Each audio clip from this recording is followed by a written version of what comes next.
देखिए, आज का दिन बहुत पवित्र दिन है। आज जगन्नाथ जी का देवस्नान पूर्णिमा था और देवस्नान पूर्णिमा के दिन जगन्नाथ जी को, माता सुभद्रा जी को और बलभद्र जी को और साथ में जो ये होते हैं उनको नहलाया जाता है।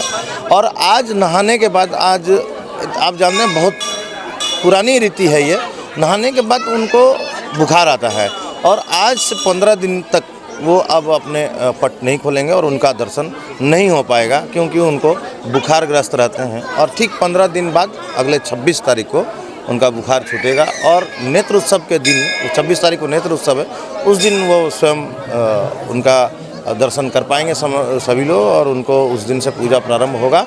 अगले 27 तारीख को वो अपनी मौसी बाड़ी जाएंगे, जो गुंडीचा मंदिर होता है, अपने मौसी के यहाँ घूमने जाएंगे और वहाँ घूम फिर के वापस फिर एक सप्ताह बाद वहाँ से 5 तारीख को वापस अपने मंदिर पे लौटेंगे।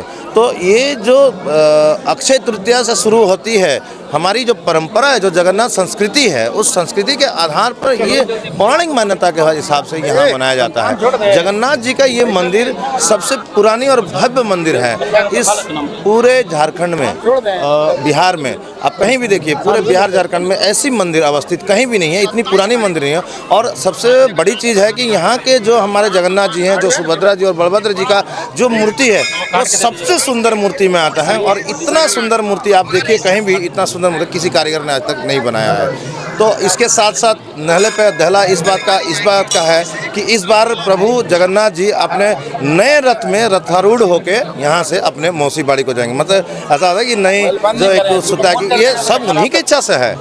भले ही हम निमित्त मात्र हैं कि उनके लिए कुछ सेवा कर पा रहे हैं, लेकिन इसका पूरा श्रेय हम आदरणीय हमारे जो माननीय पूर्व मुख्यमंत्री और हमारे यहाँ के स्थानीय विधायक हैं चंपई सोरेन जी को, पूरी जनता उनको श्रेय देगी। और जनता बहुत खुश है, सरायकेला की जनता इस बात को लेकर आश्वस्त है कि इस बार का जो रथ है वो बहुत ही भव्य होने वाला है। और इसकी आगाज़ आपने देखी होगी, अब 26, 27 और 28 तारीख को इसको पूरा अंजाम भी दिया जाएगा।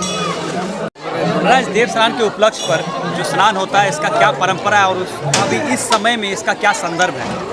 भगवान का जो स्नान होता है देवस्नान पूर्णिमा, इसका नाम है देवस्नान पूर्णिमा। भगवान का जगन्नाथ, बलभद्र, सुभद्रा और सुदर्शन का यहाँ पर स्नान होता है विभिन्न प्रकार की जल में, विभिन्न प्रकार की जोड़ी बूटी में। जब भगवान बहुत स्नान करते हैं, स्नान करने के बाद पहले बलराम का बुखार आ जाता है। बलराम का बुखार आते आते वो विश्राम घर में घुस जाते हैं।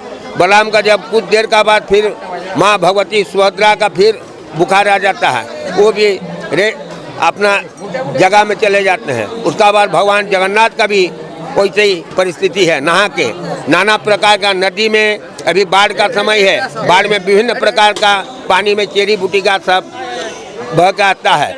वही पानी से भगवान को वहाँ पर स्नान किया जाता है। वही पानी में जब स्नान किए बहुत प्रचुर मात्रा में भगवान, तो उसी समय उन लोग का बुखार आ गया, तीनों भगवान का, बलराम, सुभद्रा और जगन्नाथ का। उसका बार ने सुदर्शन ने देखने गया कि प्रभु का काग हुआ। जब सुदर्शन ने देखने गया तो सुदर्शन का भी वैसे ही बुखार आ गया। 15 दिन तक उन लोग बीमार में पड़े। उसका बाद 15 दिन में फिर उनका बुखार का छोड़ा। 7 दिन में भगवान को दवाई दिया जाता है, फिर 10 दिन में भगवान को दवाई दिया जाता है। उसका बाद 14 दिन में भगवान को दवाई दे के उनको दवाई में चेरी मूली रहता है। सब चेरी मूली जो आपका जो जंगली में जो माली रहता है, माली उस चेरी मूली को संग्रह करके ला के भगवान को पीस के देता है। अब जो यहाँ का डेली पुजारी है, जो भगवान का सेवा करता है, जो सेवायत है, वो भगवान को दवाई दे के अर्पण करता है। मौसी बाड़ी जाने का क्या तात्पर्य? मौसी बाड़ी जाने का कारण यही है कि भगवान का शरीर अस्वस्थ होने का बाद जिस दिन भगवान ने फिर नया यौवन दिखाई दिए और नया कलवर हुए, उसी दिन ने महालक्ष्मी ने यहाँ पर उनको विभिन्न प्रकार का खाना बना के दिया। तो खाना में किसमें नमक ज़्यादा है, किसमें आपका जल गया है और किसमें टेस्ट मतलब कच्चा है, वही प्रकार का खाना वहाँ से निकला। तो उन्हें गुस्सा से तीनों उन लोग भाई बहन बोला कि मौसी का घर में हम लोग जाएंगे, वहाँ पर हम लोग जाके 9 दिन आराम करेंगे मौसी का घर में जाके। तो हम लोग को खाना पीना सब कुछ बहुत बढ़िया मेरा मौसी माँ नहीं, उनसे मौसी तो एक ही चीज़ है। तो मौसी ने उन लोग को पुकारा बुलाया और उन लोग मौसी का घर गया। मौसी का घर में जाके वहाँ पर 9 दिन पर वहाँ पर रह के बहुत बढ़िया से भगवान आनंद में रह के फिर रथ में माँ लक्ष्मी ने उनको खोजने गया 5 दिन में कि प्रभु कहाँ चले गए, हम लोग को नहीं बोल के, लक्ष्मी को नहीं बोल के वो निकल गए थे। इसीलिए माँ लक्ष्मी ने ढूंढते ढूंढते ढूंढते ढूंढते वहाँ पहुँची हैं। जब पहुँचने के बाद देखें कि भगवान वहाँ पर मौसी का घर में विराजमान है, तो माँ लक्ष्मी ने भगवान को पूछे कि प्रभु मेरा क्या गलती हुआ कि आप हमको नहीं बोल के यहाँ पर चले आए।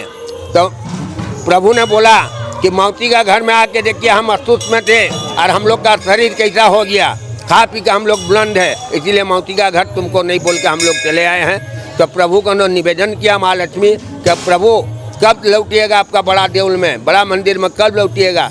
ने माँ लक्ष्मी को जवाब दिया कि आज से 4 दिन का बाद मैंने रथ में बैठ कर वहाँ पर पहुँचेंगे। बाबा ये जो भगवान जब बीमार पड़ते हैं तो वो खाना का सेवन भी करते हैं या फिर सिर्फ दवाइयाँ कुछ नहीं, खाली दवाई भोग नहीं चढ़ता है? भोग नहीं चलता, अन्न प्रसाद नहीं चलता है, फल मूल दिया जाता है। आपका चेरी मूली जो दवाई है, जो वनस्पति जो वन से उद्धृत होता है, वही दवाई ला के उनको दिया जाता है, उसी में वो असुस्थ से सुस्त हो जाते हैं। क्या नाम है आपका? मेरा नाम श्री सत्य किंकर आचार्य। पंडित